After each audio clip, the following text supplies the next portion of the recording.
Welcome to our channel. Today we how to secure your portfolio with Fidelity, quick tutorial step by step clearly.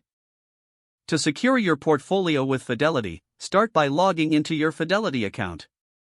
Once logged in, locate the Accounts and Trades section in the top navigation menu. Click on Account Settings to access your security options.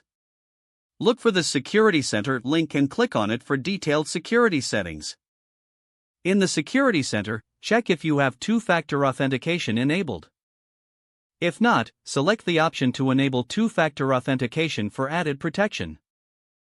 You will then be prompted to verify your phone number or email address. Choose your preferred method for receiving the authentication code.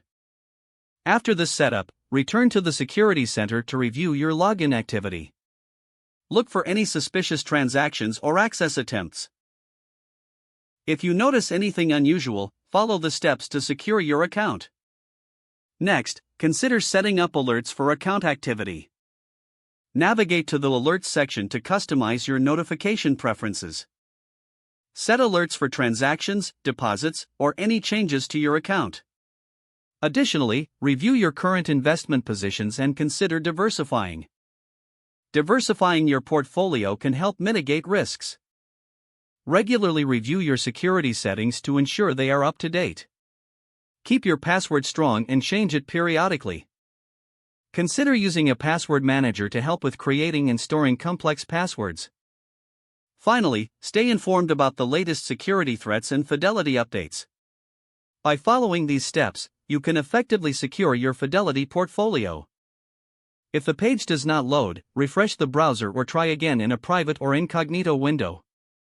Make sure you are using the correct email address, then retype it carefully to avoid small typos. If your password is not accepted, use the reset option and create a new strong password you can remember. Check your spam folder for verification or security emails, then complete any requested confirmation steps. Enable two-factor authentication if available to improve account security and reduce unauthorized access risk. After signing in, review your profile details so your contact information and settings are accurate and current. If you see an error message, note it down and try again after restarting your device and internet connection. Don't forget to like this video and subscribe to our channel for more step-by-step tech guides.